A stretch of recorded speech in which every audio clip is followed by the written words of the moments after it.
जय हिंद, नमस्कार दोस्तों। मैं सुनील राव स्वागत करता हूं आपके अपने YouTube channel A to Z forum में। तो दोस्तों आज के इस वीडियो में हम बात करने वाले हैं आरआरबी एएलपी भर्ती 2024 CBT सेकंड के बारे में बात करने वाले हैं। CBT 2 के ऊपर जितने भी आपके डाउट हैं वो सब हम इस वीडियो के अंदर क्लियर करेंगे।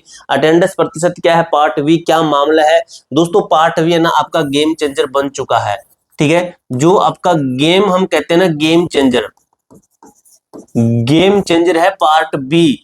क्योंकि भाई आपको बता दूं 80 प्लस करने वाले बच्चों का जब पूछा गया, मैं आपको बता दूं 80 प्लस 70 प्लस 75 प्लस करने वाले बच्चों से पूछा गया कि भाई पार्ट बी, तो बोले कि भाई ये स्कोर हमारा पार्ट ए है ना। भाई सर हमारा पार्ट ए बहुत अच्छा है, पार्ट ए बहुत अच्छा गया, लेकिन पार्ट बी हमारा पास भी हो जाए ना तो भी ठीक है, ठीक है। बच्चों का पास करना भी मुश्किल हो गया है, ठीक है। मैंने आपकी कट ऑफ भी लिख रखी है कि आपकी कितने के ऊपर आप सेफ हैं साइको टेस्ट के लिए, ठीक है। साइको टेस्ट के लिए आप कितने पे सेफ रहेंगे, ठीक है। अच्छे तरीके से क्लियर करेंगे कि पार्ट ए के अंदर आपका कितना स्कोर होना चाहिए कि आप बिल्कुल बिल्कुल अपने आप को सेफ कह सकते हैं, लेकिन ये आपका पास होना चाहिए पार्ट बी। अब पार्ट बी के अंदर दोस्तों आपको बता दूं बच्चों का ना भी 35% कहें कि आपका कितने पे पास, आपको पता होगा भी आपने एग्जाम दिया तो 35% पे पास है, भी 35% लाना जरूरी है। लेकिन दोस्तों आपको बता दूं 35% लाना भी ना एक महारत बच्चों को लग रहा है कि बहुत बड़ा काम है, क्योंकि बच्चों ने ये चीज पढ़ी ही नहीं। मैं आपको बता दूं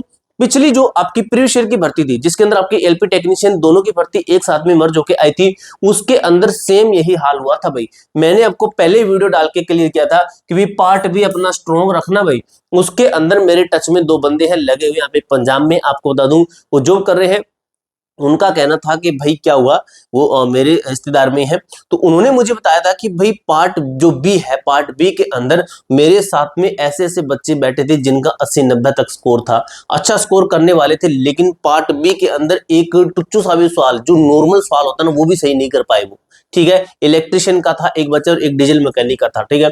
तो उन दोनों ने बताया था कि पार्ट बी उनका पास भी नहीं हुआ। अभी जो मुझे बताया उन्होंने दूसरों का बताया था कि जिनका पार्ट बी पास भी नहीं हुआ ना उनका 80-90 वो धरा का धरा रह गया और वो पास भी नहीं हो पाए थे। इसलिए दोस्तों पार्ट बी आपका गेम चेंजर है। पार्ट बी के ऊपर सबकी सब कहेंगे ये सिलेक्शन नहीं देगा कि फाइनल सिलेक्शन इसके ऊपर नहीं होगा, कट ऑफ इसकी नहीं लगेगी, फिर भी दोस्तों आपका गेम चेंजर ही यही है। गेम चेंजर ही यही है कि ये जो पास करेगा वही उसी का भी स्कोर देखा जाएगा, जो ये फेल कर देगा चाहे आपके 100 में से 100 नंबर है, 100 में से 100% है, तो भी दोस्तों आपको फेल ही माना जाएगा, क्योंकि आपने पार्ट भी पास नहीं किया है। ये है क्वालिफाइंग नेचर, ठीक है। यहाँ से दोस्तों आपको समझ आ गया होगा कि पार्ट भी आपका कितना इंपॉर्टेंट हो चुका है। अब दोस्तों कुछ आपका जो डाटा है वो आपको मैं दिखा देता हूँ। कुछ चीजें ये भी आपको मैंने पिछली वीडियो के अंदर भी क्लियर की थी।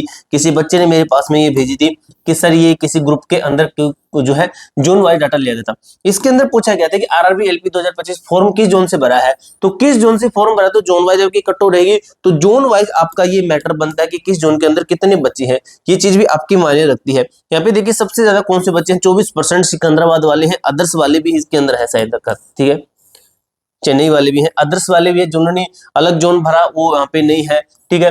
देखिए मुंबई 12%, मालदा 12% है, इसके साथ ही भी यहाँ पे 11% चेन्नई है। अजमेर में भी देख सकते हो कितनी है, अजमेर में भी आपके कितनी है 10% अजमेर में है। इसके साथ ही एक कुछ और भी डाटा है आपका, वो भी हम देख लेते हैं। जैसे इसके अंदर देखिए, इसके अंदर क्या है आपका, ठीक है। इसके अंदर है कि इसके अंदर था कि आपकी ट्रेड कौन सी है, ये था कि आपकी ट्रेड कौन सी है, क्योंकि आपकी ट्रेड वाइज भी तो डेटा बनेगा, कट बनेगी कि सबसे ज्यादा डीजल मैकेनिक और इलेक्ट्रिशियन वाले बच्चे हैं, सबसे फर्स्ट नंबर पे ये है और सेकंड नंबर पे आपके ये वाले बच्चे हैं। तो देख सकते हो आरएसी वाले भी हैं। अब ये टर्नर वाले यहाँ पे 0% दिखा रहा है, लेकिन 0% नहीं है, तो कुछ ना कुछ ये बच्चे जरूर हैं। जिस ग्रुप के अंदर ये था उसके अंदर हो सकता है कि टर्नर वाले बच्चों को पता नहीं चला हो या फिर वो वाले बच्चे न हो, ठीक है। इसके साथ ही एक डाटा और भी है कि पार्ट ए के अंदर अटेम्प्ट फर्स्ट शिफ्ट का पूछा था। फर्स्ट शिफ्ट का छोड़िए, लेकिन बच्चों को बता दूं पहले दिन ही अगर बच्चों का ये हाल था तो आगे का हाल देख लेना, ठीक है। यहाँ पे देखिए 36% बच्चे बता रहे हैं कि हमारा कितना है, वो बता रहे हैं कि सर हमारा 85 प्लस में है, 85 प्लस में। लेकिन आपको बता दूं ये 85 प्लस में छोड़िए, जब आप पार्ट बी पास करोगे तब देखा जाएगा, ठीक है। अब यहाँ पे ना दोस्तों आपको बता दूं कट ऑफ मेरे अकॉर्डिंग ज्यादा नहीं है आपकी, ठीक है। मैं कट ऑफ आपकी इसके लगो मान रहा हूँ, मैं कट ऑफ इसके अंदर मान रहा हूँ, ठीक है, यानी कि सबसे कम में मान रहा हूँ। हालांकि यहाँ पे ये ज्यादा भी है, मेरे सामने ये ज्यादा का भी डेटा है, लेकिन दोस्तों आपको बता दूं करने और रिजल्ट आने में फर्क होता है।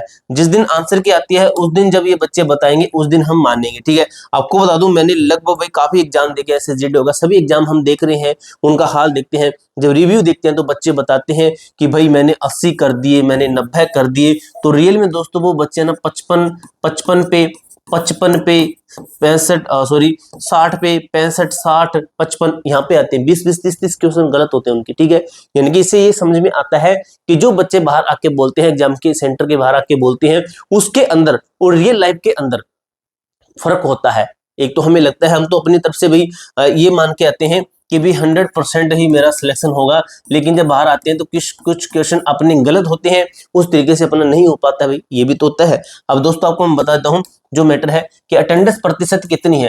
तो दोस्तों अटेंडेंस प्रतिशत वैसे अगर ये होता सीबीटी 1 होता तो यहाँ की अटेंडेंस प्रतिशत 65 से 70 के लगभग चली जाती, लेकिन ये है आपका सीबीटी 2 है। तो सीबीटी 2 जिस भी बच्चे ने सीबीटी 1 पास किया है तो उसका सीबीटी 2 है। तो लगभग बच्चे एग्जाम देने जाते हैं क्योंकि वो उनको लगता है बस अब एक स्टेज पास कर दिया है, भी एक कदम हमने आगे बढ़ाया, तो थोड़ी जी और जान मेहनत लगा के तो वो बच्चे लगभग इसके अंदर मेहनत जरूर करेंगे। अगर किसी बच्चे के पॉइंट से भी हुआ है तो वो भी मेहनत करेगा, ठीक है। तो मेहनत सभी करेंगे तो एग्जाम देने भी तो सभी जाएंगे। तो लगभग दोस्तों आपको बता दूं 80% मान के चलिए कि आपकी अटेंडेंस प्रतिशत है, ठीक है। इसके आप मान सकते हो कि प्लस माइनस आप 2 कर सकते हो, 2% कर सकते हो कि इसके आसपास आपकी 80 के लगभग मानिए कि आपकी अटेंडेंस प्रतिशत है। कितने बच्चे? 2,81,000, ठीक है, इतने बच्चे हैं। लगभग 2,25,000 बच्चों ने लगभग एग्जाम दिया, ठीक है, 2,25,000, ठीक है, ये आपका डेटा है, ठीक है। 2,25,000 बच्चे लगभग एग्जाम में बैठेंगे, लेकिन सभी के सिलेक्शन नहीं होगा। पार्ट बी फिर दोस्तों आपका मैं कहता हूं कि पार्ट बी को पास करना ही पड़ेगा। अटेंडेंस प्रतिशत का क्लियर हुआ।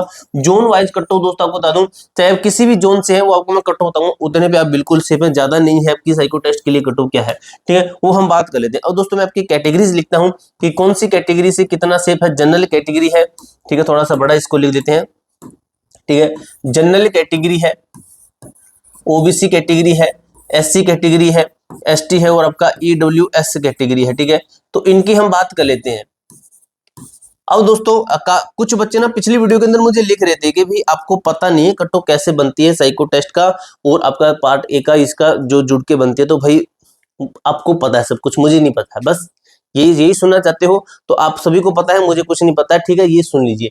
अब ये आप कट्टो देख लीजिए, आप जो भी समझे वो आपके लिए, जो आपका माइंड कहे वो आप समझ सकते हो, ठीक है। तो मैं वीडियो डाल रहा हूं तो मुझे कुछ नहीं पता है। अब दोस्तों बात कर लेते हैं जनरल कैटेगरी। जनरल के अंदर आपको मैं मानता हूं कि 58 से लेके 63 तक है, ठीक है। ओबीसी के अंदर मैं मानता हूं कि 56 से 61 तक बिल्कुल सेफ है। ऐसे ये फाइनल की नहीं है भाई, ठीक है, फाइनल की नहीं है। एससी के अंदर बात करें तो 53 से लेकर आपका कितना है, 53 से लेकर 58 तक है, 58 तक है, ठीक है।